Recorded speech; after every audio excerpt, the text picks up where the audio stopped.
volatile and dramatic week for the markets, for the global economy, for Main Street, for American households, for the whole country, the whole world, all because of one man, Donald Trump. The Dow today rising more than 600 points. It's after the White House said it was optimistic about a trade deal, and despite China raising its tariffs on American goods to 125%. There are other deeply ominous signs for the economy. A measure of consumer sentiment dropped to the lowest level in nearly 3 years, the second lowest level in the history of this survey being taken. And there's this too from CNBC, quote, respondents' expectation for inflation a year from now leaped to 6.7%, the highest level since November 1981, and up from 5% in March.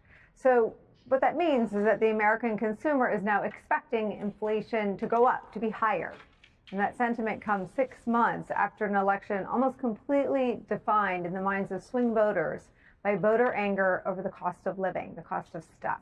CNBC adding this, quote, the survey showed unemployment fears rising to their highest since 2009.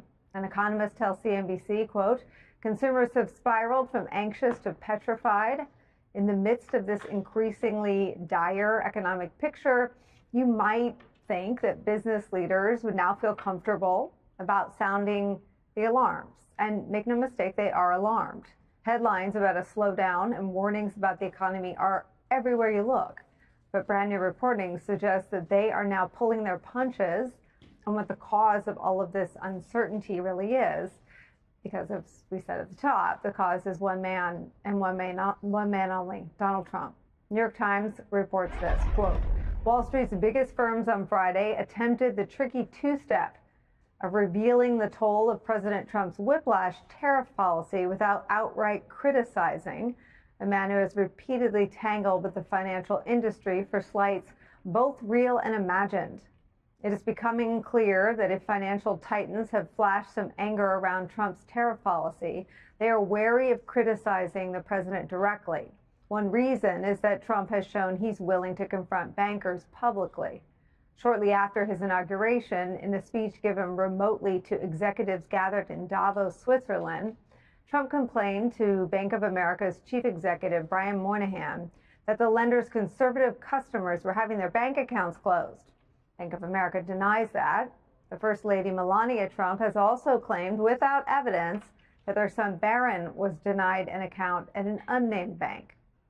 Some people on Wall Street are making it clear that they are holding back, and the threat of retribution from Donald Trump is why. Bloomberg reporting this about a call with a top JP Morgan analyst, quote, after calling the president's plan a, quote, sledgehammer, brute force approach, the analyst said he withheld certain material with his firm and colleagues in mind. Quote, this is the first time I've ever had to do a call where I had to think about the things that I was saying, not just in terms of how they reflect our views on markets and economics, he said, adding that he had never before taken such considerations into account in a career spanning more than 30 years. Quote, people are being held accountable for their views and the things they say in ways that they probably shouldn't be. So I've said most of what I wanted to say on this call, but not all of it.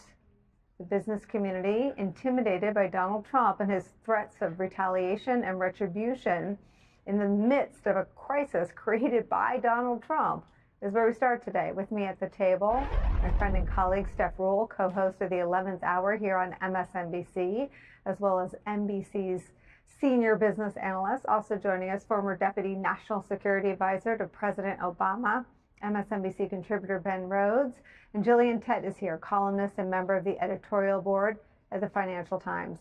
Steph, I've been glued to and riveted by all of your reporting and analysis and your personal views on where we've sort of careened.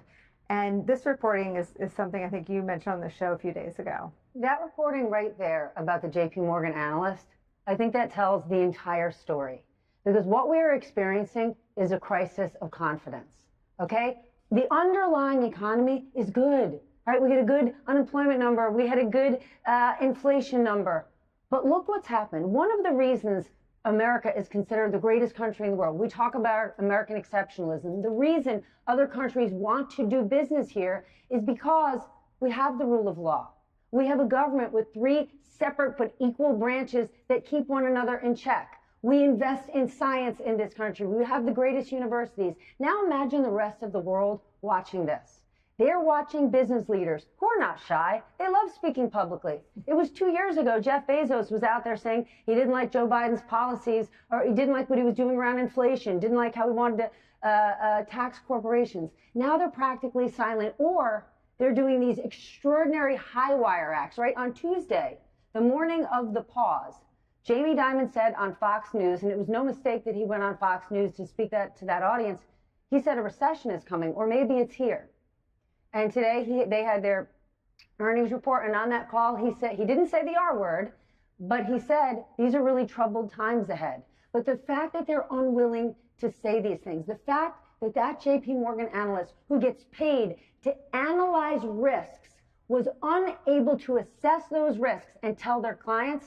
As soon as I read that report, I remembered 6 years ago, I interviewed Steve Schwartzman, the head of Blackstone, and in Davos. And I remember distinctly him telling me we would never invest in Russia. Not that there's not opportunities there, but it's because they can't trust the rule of law. And that is exactly what we're on the precipice of here. Because yes, stocks are way down because what's the impact of these tariffs are going to be? But the reason you are seeing treasuries get hit, the bond market getting hit, is because the rest of the world is saying, I'm not sure if I'm going to put my money in the safest place in the world, the USA, where in U.S. treasuries, because maybe it's not so safe. That is what is the most alarming.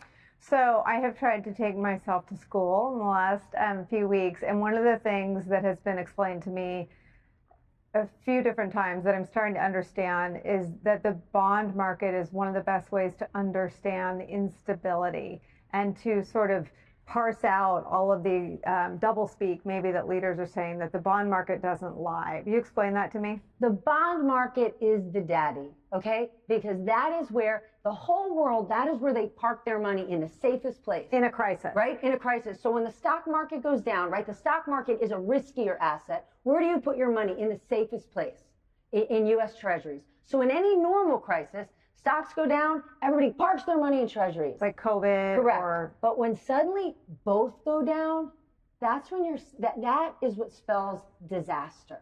Okay? Because suddenly when bond yields are up, it becomes way more expensive for us to refinance our debt, which is what we have to do. If suddenly China, who's the second largest holder of treasuries, if they're flipping us off saying, you know what, I'm sorry, if we're in the middle of a trade war, we're out, that could actually spell disaster. And the reason that is so jarring for markets is because every other time we've had a crisis, you can't even figure out the risks under the underlying economy is a disaster. This is completely self-made. It's why the market this week has been like up and down, because investors are hoping and begging and praying that Trump just scratches this thing. Because if he does, we actually have a good economy. But if he doesn't, he has us on a collision course for disaster.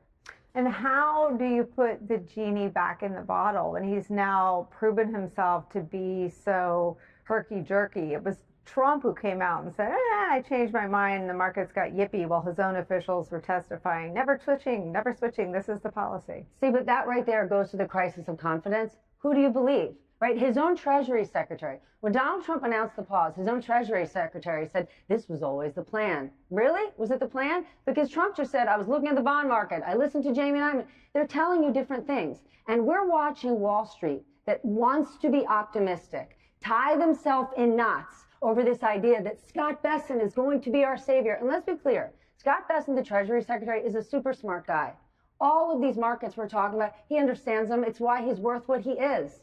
But the fact that he's going on television and not being intellectually honest, nor is Howard Lutnick, that's what's so disarming, because people are saying, oh, great, Scott Bessent is going to be the one negotiating these deals. The negotiations, Nicolle, are not rooted in truth, because Donald Trump's understanding of trade deficits aren't reality, right? These countries are begging, they're kissing my ass, they're begging for a deal. Donald Trump's plan is we have to wipe out trade deficits because he doesn't understand trade deficits. You think Vietnam is going to start importing more than we do? It doesn't work that way. I'm not saying there are some unfair trade practices. If only we could get together with our allies and take on China, kind of like the Trans-Pacific Partnership that they wanted to do at the end of Obama's second term. But instead, we're going at it alone.